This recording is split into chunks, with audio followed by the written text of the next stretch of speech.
Myanmar nationals' deportation and honorific titles such as datukship have their credibility diminished. That's coming up.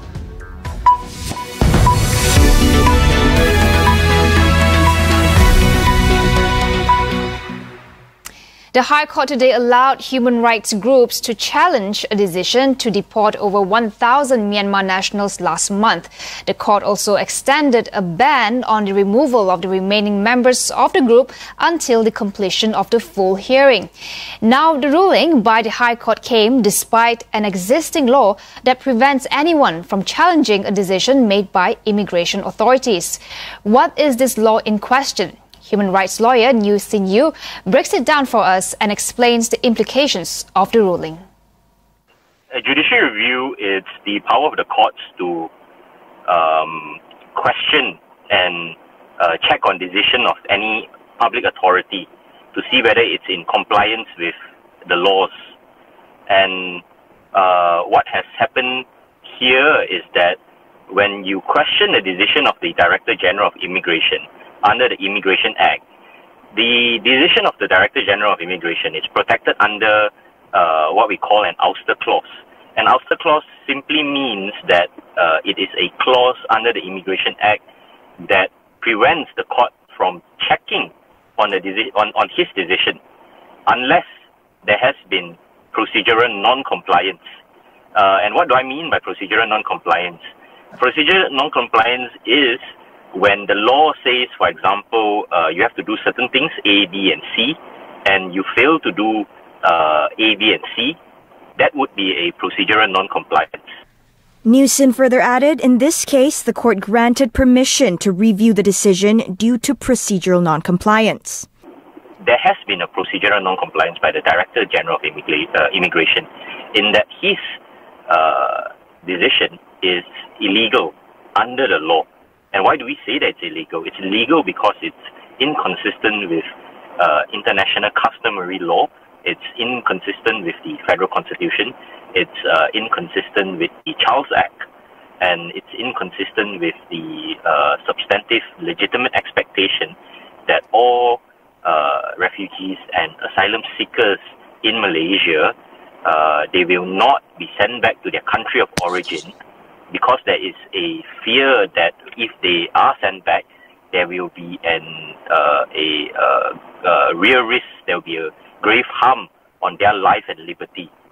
So the court has agreed that the challenge is premised on these grounds, and there is a need to inquire further to decide whether or not the Director General of Immigration's decision to deport the 1,200 Myanmar nationals is indeed illegal. Immigration Director General Dato' Khairul Zaimi Daud said 1,086 Myanmar nationals sent back on February 23rd did not include refugees or asylum seekers holding the UN High Commissioner for Refugees card. Human rights groups such as Amnesty International and Asylum Access claimed otherwise. Travel for tourism will be allowed between states under the Recovery Movement Control Order. Senior Minister Datuk Sri Ismail Sabri Yaakob said the targeted travel bubble will take effect from tomorrow and will be subject to strict SOPs. Those who want to travel for domestic tourism can only do so by using tour agency vehicles, whereby operators will have to seek police permission to make the journey. Sabri said private vehicles are not allowed for this scheme as they will be difficult to monitor. Travel for tourism for those in CMCO areas is still not allowed. However, travelling from an RMCO destination to another via a CMCO state is allowed. Sabri assured that tour transport operators will not be stopped in between destinations. And here are other local headlines for today. A total of 363 individuals have received the COVID-19 vaccine in the Phase 1 of the National COVID-19 Immunization Program as of March 8. The highest number of vaccination is in Sarawak with 25,271 people vaccinated, followed by Pahang, Selangor and Johor. Meanwhile, the government is set to announce details of the Special Protection Plan to compensate those who experience serious side effects from the COVID-19 vaccination next Monday. Science, Technology and Innovation Minister Khairi Jamaluddin said the full details will be made during his joint press conference with Health Minister Datuk Seri Dr. Adam Babar. The government is also drafting a plan for the homeless and refugees to get vaccinated.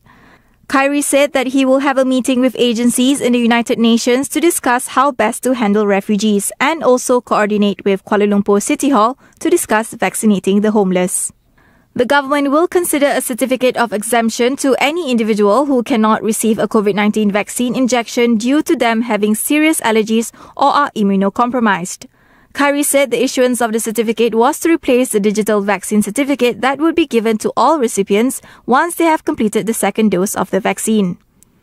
The government, he said, was still refining the plan to give digital vaccine certificates via the MySejahtera application. Datuk Seri Ahmad Zahid Hamidi pleaded not guilty to an amended charge of money laundering involving funds from his family-owned welfare foundation Yayasan Akal Budi.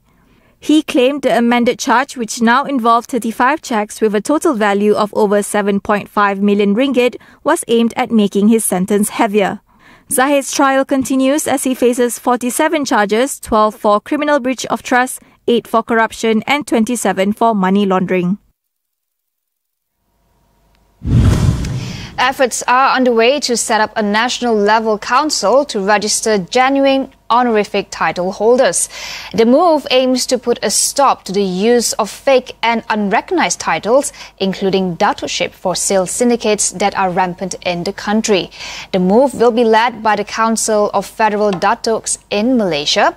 Its president, Datuk Awalan Abdul Aziz, said a proposal has been submitted to the Registrar of Societies to set up the council. We reckon the idea was that to have it at the national level. Our current association or our current council is only for the recipient of federal datus, which are the PGN, Panglima Jasa Negara, and PSD, Panglima Setia Diraja. So with the national level council, we probably can also invite the honorific title holders from other states to also join at that national level as a member. The idea was mooted by the Home Affairs Ministry in efforts to root out fake honorific awards and title holders. The council, according to Awalan, however, will not manage the conferment of awards, but only to register genuine title holders. Currently, the public can check if an individual has been conferred an honorific title on istiadat.gov.my. It is an association, council, an association that will register member, and there is a vetting process to ensure that only those recognized title holders will be accepted as a member, just like what we did for MDPM right now. We have to make sure that those people are really, the title has been bestowed by either, in our case, MDPN is Seri Paduka Baginda Yang di-Ketua Agong. So make sure that they have the watika, and they have to submit together with the watika. We vet through, we do the checking. If they are genuine, then only we accept them as a member. Recently, the Kelantan police detained a man believed to have been using a false datuk title and another man suspected of posing as a member of the Kelantan royal family. Honorific titles such as the datukship are conferred to deserving individuals as an appreciation by the state or federal government in recognition of their contributions, be it in politics, sports or to society. But with the rampant abuse and misuse of these titles, has the once revered datukship title lost its value and credibility? Holder of certain title, and then you go against the law. People don't see you as a person or your name or even your organization. People say, a Datuk or a Tan Sri or Datuk Sri, violated this law. It becomes the title of the news. So because of that, somehow people question, if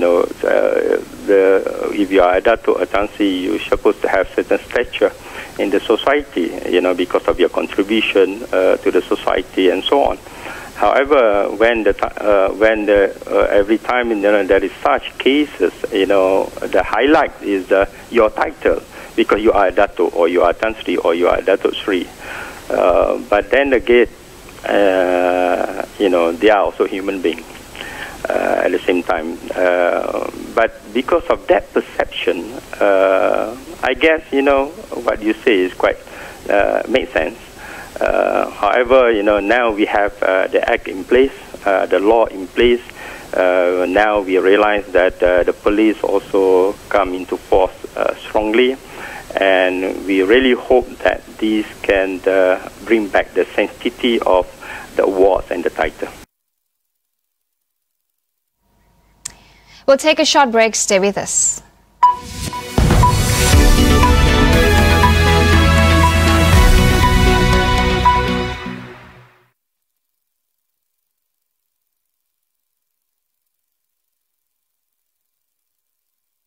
Dove dengan micellar dan oksigen, shampoo volume nourishment, mengembalikan alunan dan kelebatan rambut lepe, 95% lebih lebat.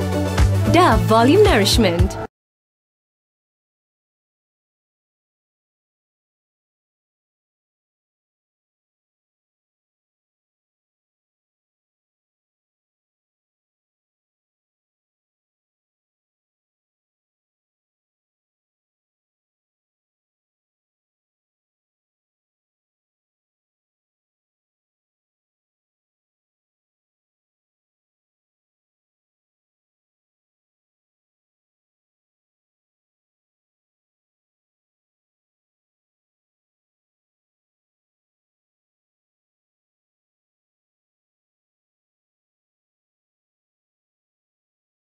Bila sentuh soal berita,